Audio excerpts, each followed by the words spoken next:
আষাঢ়ের এই অক্লান্ত বৃষ্টির দিনে শীতকালীন এক বৃষ্টি মরশুমের কাহিনী মনে পড়ে যায়। ডিসেম্বরের সেই হাড় কাঁপানো কনকনে শীতে সেই প্রথমবারের জন্য কম্বল ছেড়ে উঠে যেতে আমার একটুও দ্বিধাবোধ হলো না। বরং সকাল 6টায় ঘুম থেকে উঠে পড়ার নিয়মটা সেদিন ভঙ্গ হওয়ায় একটু রাগই হয়েছিল। আর রাগ হবে নাই বা কেন বলুন, দিনটা সত্যিই একটা বিশেষ দিন ছিল। এবং শুধু তাই নয়, দেখার বিষয় এটাই ছিল যে সেদিন সূর্য মহাদেব পূর্ব দিক দিয়ে অস্ত যায় কিনা। হ্যাঁ, আপনারা হয়তো ভাবছেন আমি হয়তো পাগল হয়ে গিয়েছি, তাই না? একেবারেই তা নয়। আসলে তারানাথের সঙ্গে দীর্ঘ 2 বছরের বন্ধুত্বের পর এতদিন ধরে কম খোশামত করিনি তাকে। যেমন যতবারই তাকে বলেছি, ঠাকুমশাই অনেক দিনই তো হলো এই মর্টল্যান্ডের বাড়িতে 4 দেয়ালের মাঝে পড়ে আছেন, একটু চলুন না আমার অফিসের ওদিকে, মানে একটু পাহাড়ে ঘুরে আসা যাক। এই কথা শুনে প্রতিবারই তারানাথ বলেছেন, না না, আর নতুন করে অভিজ্ঞতা জমানোর ইচ্ছে নেই আমার। আর তাছাড়া তোমরা যাও না, ঘুরে এসো কদিন। সব সময় তো আমিই গল্প বলি, এবার না হয় তোমরা এসে আমার কাছে গল্প করবে।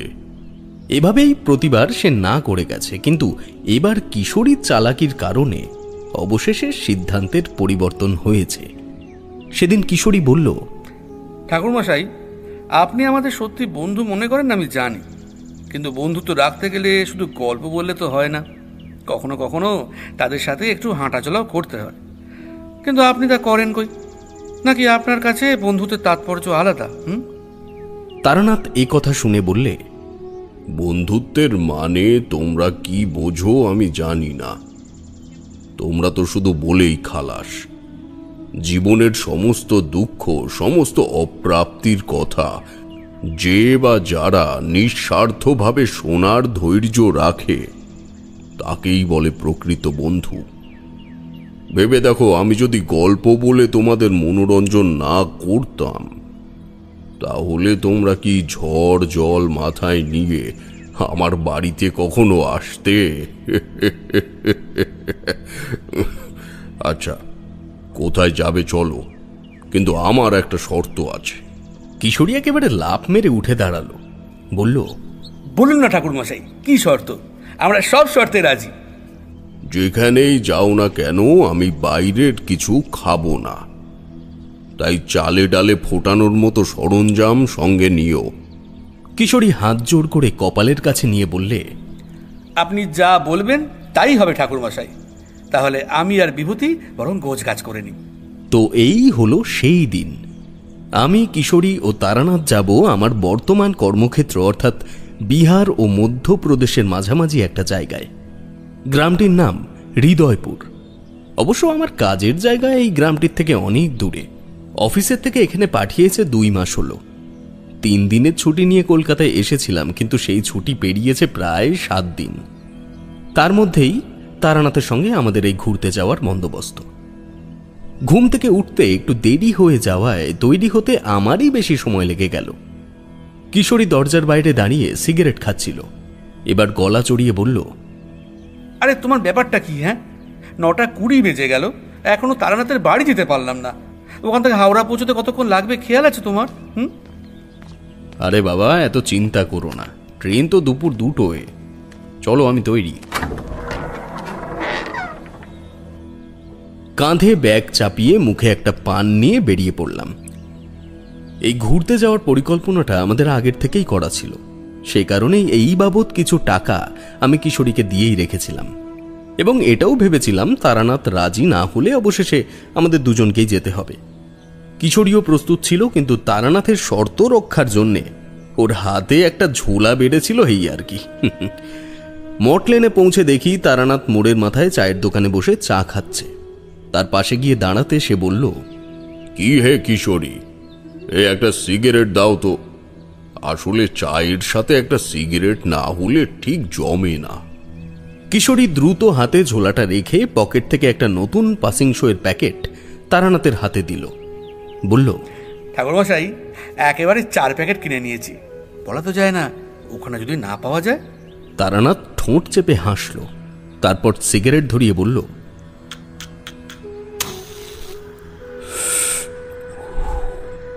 এখন কটা বাজে বলো তো? হ্যাঁ বলছি, 10:25।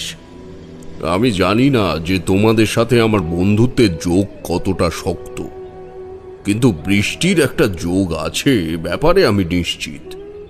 আকাশের দিকে দেখো। আকাশের দিকে তাকিয়ে সত্যিই হতাশ হতে হলো। যা বুঝলাম, একটা ঘর কুনো করা বৃষ্টি খুব তাড়াতাড়ি আসতে চলেছে। ব্যস্ত হয়ে বললাম, ঠাকুরমশাই চলুন, আমরা এবার বেরোই।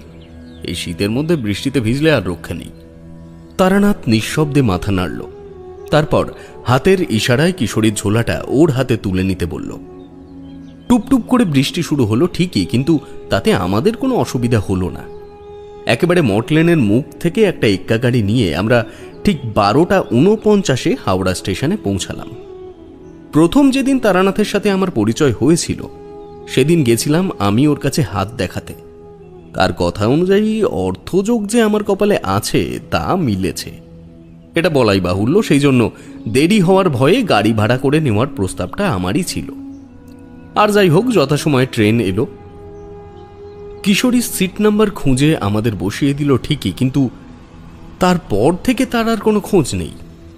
ওকে খোঁজার জন্য উঠতে যাব ঠিক এমন সময় তারানাথ বলল, কোথাও যেতে হবে না, ট্রেন ছাড়লেই ও চলে আসবে। তাই আর উঠলাম না, কারণ তারানাথ যখন বলেছে তখন চিন্তা করার কোনো কারণই নেই। তার প্রতি আমাদের শ্রদ্ধা এখন অনেকটাই প্রস্ফুটিত। ওনার গল্পগুলো এখন আমাদের কাছে মানব জীবনের ভয়ানক বাস্তব। কিশোরীও উল্লেখিত সময়ে এসে সে শ্রদ্ধায় আরও একটু মাখন লাগিয়ে দিল। ট্রেন ছাড়ল হাওড়া স্টেশন থেকে এবং কিশোরী ফিরল শাল পাতায় মোড়া গরম গরম কচুরি নিয়ে। বললাম, আচ্ছা আমরা না হয় কচুরি খেলাম, কিন্তু ঠাকুরমশাইয়ের জন্য কি আনলে? কিশোরী উত্তর দেওয়ার আগেই তারানাথ বলল, আমায় নিয়ে ভাবতে হবে না, আমি যখন খুশি খেয়ে নিতে পারবো। কথাটা শুনে আমরা দুজনই অবাক হলাম। ঠাকুরমশাইয়ের জন্য তো এখন তেমন কিছুই আনা হয়নি, তা উনি কি খাওয়ার কথা বলছেন? কিশোরী প্রশ্নটা করেই ফেলল। ঠাকুরমশাই, আপনি কি কিছু নিয়ে এসেছেন সাথে? আমি যা খাবো তা সর্বস্থানে বিরাজমান, বাড়ি থেকে নিয়ে আসার কোনো প্রয়োজন নেই। আগে তোমরা বেঞ্চে জমিয়ে বসো, বাকিটা বলছি। এতক্ষণে কিশোরী বসল। ওর মুখে শুনলাম ট্রেনের এই কক্ষে আমরা আছি মোট 5 জন। আমার পাশে কিশোরী এবং মুখোমুখি বেঞ্চিটায় তারানাথ। বিপরীত দিকের জানলাটায় একজন মধ্যবয়স্ক ভদ্রলোক পুঁটলি মাথার তলায় দিয়ে ঘুমিয়ে পড়েছেন। তারানাথ কাঁধের থেকে পুঁটলিটা নামিয়ে বলতে আরম্ভ করল, তবে শোনো তোমরা, তন্ত্র শব্দের অর্থ হলো ব্যাপক। সংক্ষেপে যা তন্ত্র তা হলো সৃষ্টির পরিচালনার নিয়ম। মহাদেব বা শিবের ডমরু থেকে তন্ত্রের উৎপত্তি। সতী বা দেবী দুর্গার 10 হাতে রয়েছে 10 মহাবিদ্যা। এই 10 মহাবিদ্যার উপর ভিত্তি করেই অনেকটা তন্ত্রশাস্ত্র গড়ে উঠেছে। তন্ত্রের ব্যাপারটা অনেক ব্যাপক, অনেক বিস্তৃত। এই বিদ্যা অর্জন করতে গেলে সবার প্রথমে শিখতে হয় বায়ু ভক্ষণ প্রক্রিয়া। কারণ তন্ত্র মতে এমন এমন সাধনা আছে যে সাধনায় দিনের পর দিন জল স্পর্শ না করেই থাকতে হয়। সেই দিনগুলিতে শুধুমাত্র একটি খাদ্যই সাধকের শরীর চালনা করে থাকে, সেই খাদ্যই হলো বায়ু। মুর্শিদাবাদ জেলার এক প্রত্যন্ত গ্রামের শ্মশানে আমার এক সিদ্ধ পুরুষের সাথে আলাপ হয়। তার কাছেই প্রথম এই প্রক্রিয়া আমি শিখেছিলাম। সাধারণ মানুষ যেমন বেশিক্ষণ উপোস করে থাকতে পারে না, কিন্তু একই স্থানে একজন সাধক বায়ু সেবন করে বছরের পর বছর বেঁচে থাকতে পারে। একটা দীর্ঘ নিঃশ্বাস ছেড়ে তারানাথ চুপ করল। আমি আর কিশোরী পরস্পরের মুখ চাওয়াচাই করতে লাগলাম। জানি না এই বিশ্ব ব্রহ্মাণ্ডে এমন আরও কত অজানা মন্ত্রগুপ্তি রয়েছে যা বিজ্ঞানের কাছে এখনো গবেষণার বিষয়। সামনের বেঞ্চে বসে থাকা মানুষটি আমাদের জন্য কেবল তারানাথ জ্যোতিষার্ণব নয়, কিশোরীও আমার জন্য তিনি এমন একজন মানুষ যার সৃষ্টি এক আশ্চর্য সময়ের দোলাচলে। এই যুগে হয়তো আমি আর কিশোরী আছি, জানি না কত যুগ ধরে আমাদের মতো মানুষকে জগৎ সংসারের অলৌকিকতার খোঁজ দিয়ে চলেছে এই তারানাথ চক্রবর্তী। নৈহাটি স্টেশনে কিছুক্ষণ দাঁড়িয়ে ট্রেন আবার চলতে শুরু করল। তারানাথ আর কোনো কথা বলল না। কিশোরী গুনগুন করে গান গাইতে লাগল। তবে জানতাম অন্যবারের মতো এইবার ঘুমিয়ে ঘুমিয়ে যাওয়া যাবে না। ঠাকুরমশাই সামনে বসে থাকলে মনটা প্রায়শই গল্প গল্প করতে থাকে। নিদ্রার সেখানে কোনো স্পর্ধাই নেই। অনেকটাই নীরব যাত্রার পর আমি গলা ঝাড়া দিয়ে বললাম, বলছিলাম অনেকটাই তো পথ, আর তা যেতে যেতে একটা গল্প হলে হয় না ঠাকুরমশাই? তারানাথ চোখ বুজেছিল। আমার কথা শুনে চোখ খুলল, কিন্তু আমার দিকে তাকালো না। শান্ত গলায় বলল, এই যাত্রাটাই তো একটা গল্প, নতুন করে গল্পের প্রয়োজন কি?